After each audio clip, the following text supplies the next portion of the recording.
Oi, gente, tudo bem? Meu nome é Gabriel Yugo Nascimento Kishida e hoje eu vou falar um pouco sobre Shader Graph, que simplifica a criação de shaders, né? Esse trabalho é feito para PCS 3539, aula de computação gráfica, e esse é meu trabalho teórico individual. Então, começando aqui, eu vou primeiro falar sobre o que são shaders, né? Porque é um termo bem disseminado hoje em dia, mas especificamente talvez as pessoas não conheçam o significado, porque ele é uma área de conhecimento de tecnologia muito diverso e por isso ele pode ter um conhecimento aí, uma definição meio ambígua. Então, sendo aqui bem certeiros, shaders são algoritmos que são executados em pixels ou vértices de uma tela, de uma cena, para serem renderizados em uma tela, né? Então eles podem controlar diferentes aspectos da cena, como a cor, a textura, a iluminação, enfim, são muitos aí os aspectos que os shaders podem controlar e influenciar. Então, vamos aqui primeiro falar sobre os tipos de shaders, né? Atualmente são feitas a distinção principal entre dois tipos de shaders, eu coloquei aí um terceiro, que ele existe também, só que ele não é muito comentado ou utilizado no meio mais comum, pelo menos, né? Então, começando aqui pelo Vertex Shader, que opera sobre os vértices de um polígono em uma cena 3D. Vocês devem saber disso já, mas em uma cena 3D, a maioria dos pontos são definidos como polígonos, né? A maioria das superfícies são definidas como polígonos, e o Vertex Shader vai lá, vai ler esses pontos e vai fazer alguma operação sobre eles. Já os Fragment Shaders, eles operam ali um pouco mais depois, né, no pipeline de renderização. Eles pegam os pixels em uma tela e eles operam sobre esses pixels. Então eles podem, talvez, ou aplicar cor, ou eles podem trocar a cor, né? Eles podem fazer uma diversa gama de coisas aí. Mas também existem os Geometry Shaders, que eu, honestamente, antes de fazer essa pesquisa, nunca tinha ouvido falar. Mas aparentemente eles operam não só sobre os vértices e os pixels, mas eles operam também sobre as formas geométricas de uma cena. Então, por exemplo, as linhas ou polígonos inteiros, né? E eu não sei muito para que servem, porque honestamente nunca tinha ouvido falar antes, mas eles existem, então pense sobre isso. Olhando aqui no pipeline à direita, né, dá pra ver que o Vertex Shader ele pega ali os pontos no plano 3D não, no mundo 3D de uma cena e ele opera, né, talvez colocando em perspectiva ou se a câmera for ortográfica, por exemplo, colocando de uma forma diferente na sua tela, né? Já o Fragment Shader ele aparece ali embaixo, né, depois da rasterização, que é o processo em que eles pegam uma imagem e dividem em pixels, né? E ele faz aí o que faz a operação sobre os pixels, né? Talvez mudando a cor aqui nesse exemplo. Para trabalhar com shaders a gente precisa ter cuidados específicos, né?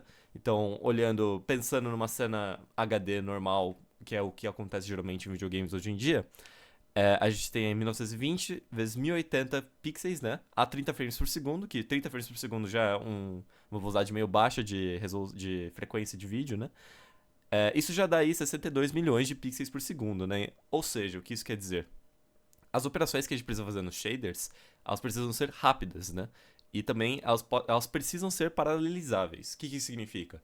A gente precisa calcular cada ponto, cada operação de um pixel de forma independente do outro pixel. Senão a gente vai cair nesse problema da imagem na direita, que a gente tem aí vários problemas para solucionar, várias contas para fazer, e a gente só tem um tubo, né, para fazer essas contas, porque eu não consigo calcular o próximo pixel antes de calcular o pixel anterior.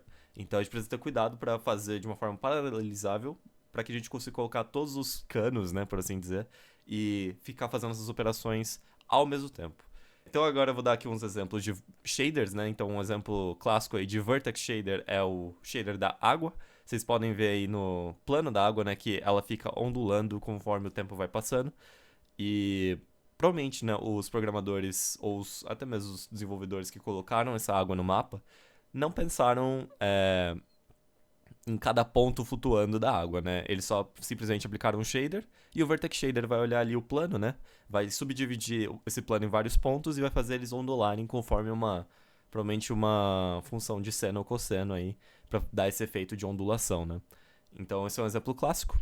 Também existem um exemplo aqui de Fragment Shader, que são os Toon Shaders. O que os Toon Shaders fazem, né? Se vocês estiverem olhando aí no modelo mais à esquerda, vocês vão ver que cada imagem aqui do Link, né, que é esse personagem do jogo, é, ele tem um gradiente de iluminação, né?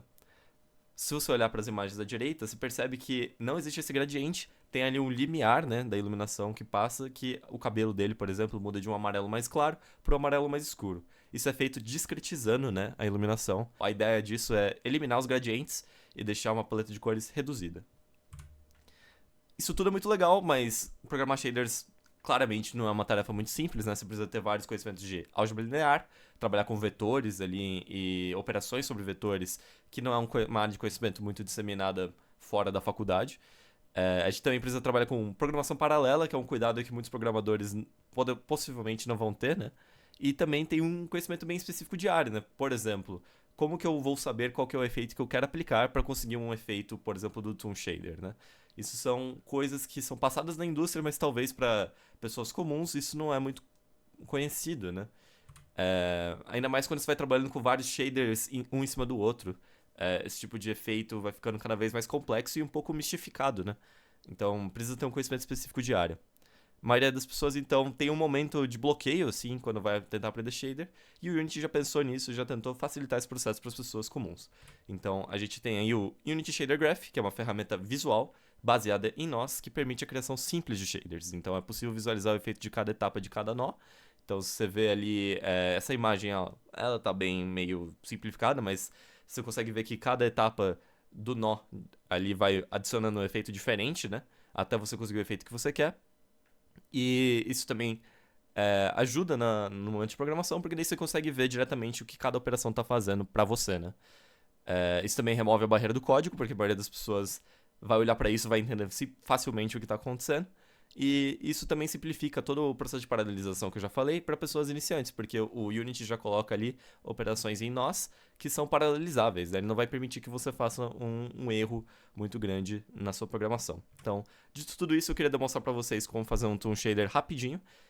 Então, para isso, vamos para o Unity. Bom, estamos aqui no Unity agora, e como vocês podem ver, eu criei aqui alguns objetos para a gente visualizar melhor também a iluminação.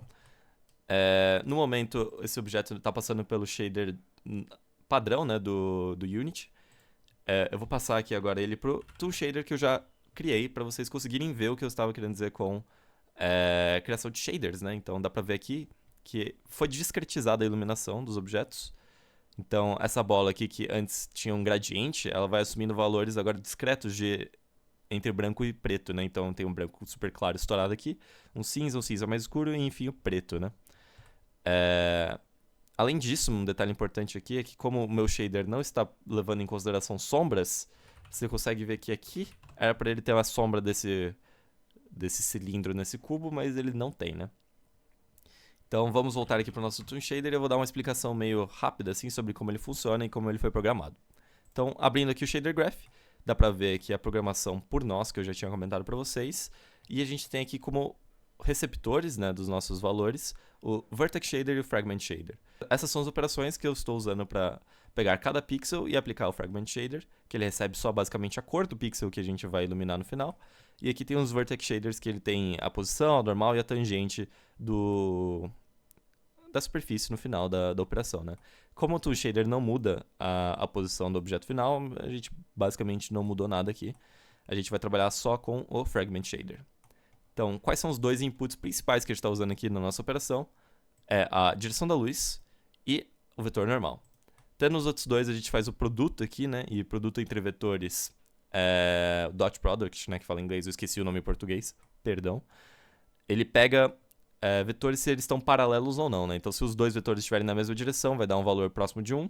Se os dois vetores estiverem em direções opostas, vai dar um valor próximo de menos 1. E se ele estiver em direções perpendiculares, né, exatamente 90 graus, ele vai dar 0.